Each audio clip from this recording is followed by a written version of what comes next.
In vitro fertilization is the placement of sperm and egg in the laboratory. Those embryos are then cultured, which means they're allowed to grow in a very special incubator. We try to mimic natural environment as much as we can, and that's improving much over the years. The embryo starts as a single cell once fertilization has happened, and that single cell, after the chromosomes from the sperm fuse with the chromosomes from the egg, that single cell divides into 2 cells, and then each of those cells divide into 4 cells, again to 8 cells, and that's usually after the embryo has been in the laboratory for about 3 days. At the 8-cell stage, each cell is identical to every other cell. That's where we would do an embryo biopsy, for instance, if we have a genetic problem in a patient's family that we're trying to avoid. In general, the infertility field is moving toward more blastocyst transfer and trying to get to fewer embryos transferred to try to reduce the risk of multiple birth.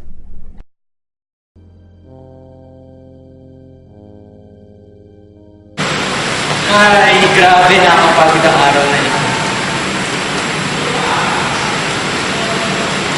Paano kasi, honey? Work.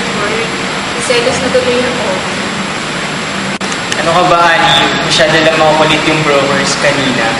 Promise, babawi ako. Eh, kailan pa? Hindi ngayon.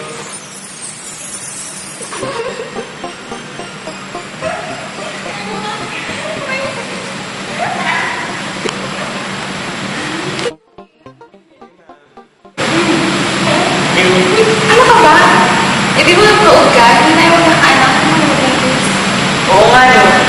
Pero di ba sabi ng doktor, pwede tayo magkaanak sa pamamagitan ng IVF or artificial insemination? Ano? Basta gusto ko babae. Ha? Bakit babae? Gusto ko lalaki. Sino magmamana ng ikamoda niyan? Eh, di babae. Isa pa ako naman magdadala ng ano eh. Kaya dapat babae. Hindi. Mas maganda kung lalaki ang panganay. Hindi!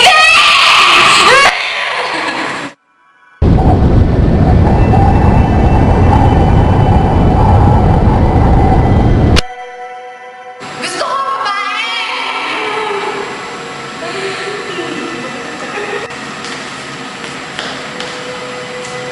Gusto ko lalaki!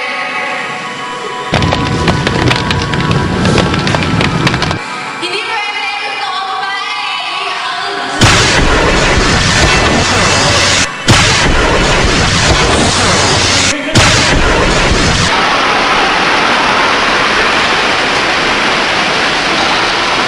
Hindi! Mas maganda pag lalaki!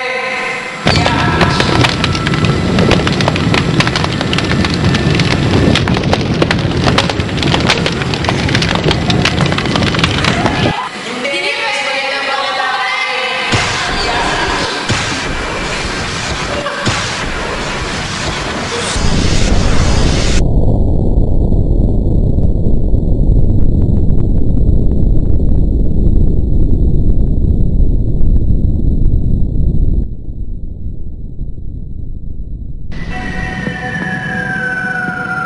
Mas maganda pag lalaki!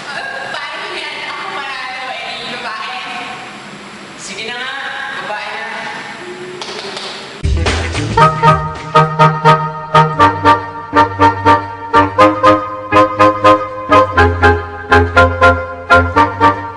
Sex selection has been around as long as recorded human history and perhaps before. As far as we know, humans have always desired to choose the sex of their children. Right now the technology exists for a couple to decide if they want to have a boy or a girl, whether or not they have children. You know, if they want to select the sex of their first child, it can be done. Now who should make that decision? To me, it was the answer to my dreams, something that I had been trying by myself for years. And when this came along, it just clicked. It's like, okay, science, that will get me my baby girl.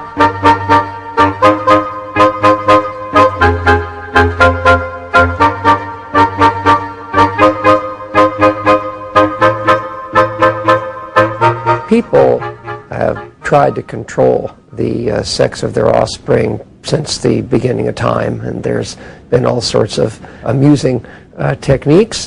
Most of them were preconceptual. Some of them were even coital in nature. Those have all been pretty much debunked.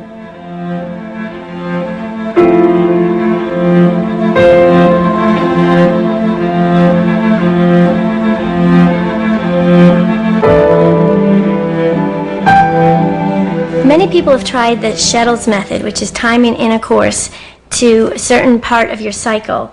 And if you do it a few days before ovulation, like 4 days, you're more likely to have a girl. And if it's on ovulation, you're more likely to have a boy, according to this theory. After I had my first son, I really wanted to have a daughter.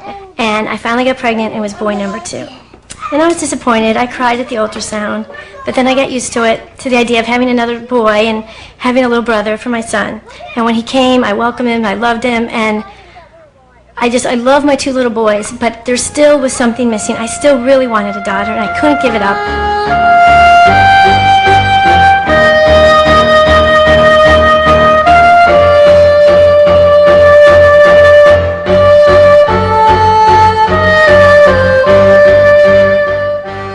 It was a little bit more difficult to talk my husband into doing this. He thought it sounded kind of artificial to use reproductive technology to help us have a child when we were able to do it naturally. I brought articles home. I sent him links on the computer. I pretty much badgered him for a while about it. And we decided after my second son turned 1 that we were going to do something scientific to give us the daughter that I wanted.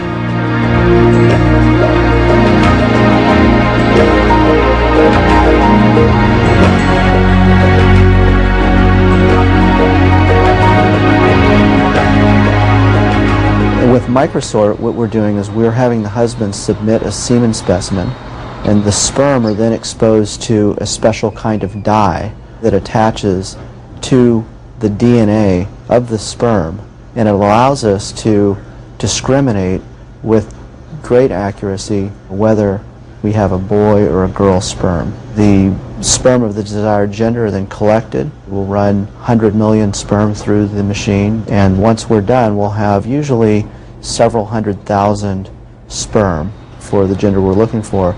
They're then loaded into a catheter, and the sperm are injected in the uterine cavity.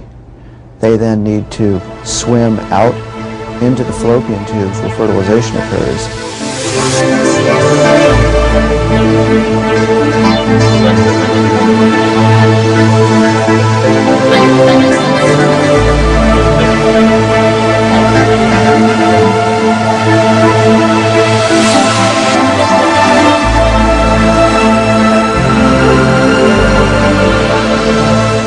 Gender selection experience for us was an emotional roller coaster. We had several attempts that either I couldn't get pregnant.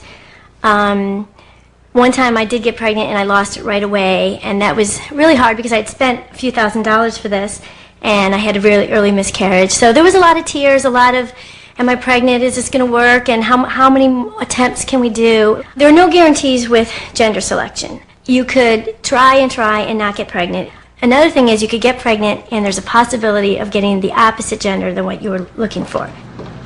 With Microsort, what we're able to do is we're able to sort sperm out and get it to about 90% certainty that you're going to have a girl if you desire a girl, and approximately 80% certainty that you're going to have a boy if you want to have a boy. If I had gone through all this and I'd end up with a boy, I would have been really disappointed, but I know that that was a slight chance that would happen, and I think I would have gotten over it, and I would have learned to love, or gotten to love that child as much as my other children, as much as any baby. When I was 20 weeks pregnant, I went in for my ultrasound, and I told the doctor that I wanted to find out the gender at the time. But even with an ultrasound, you're never 100% sure, so I didn't even know until she was born that she was definitely a girl. And then when she was born, I was saying to my husband, is it a girl? Is it a girl? Is it a girl? Finally, they said, yes, it's a girl. And so I was so happy, so excited, and it was like, finally, it's over, my journey is over, and here's my little girl.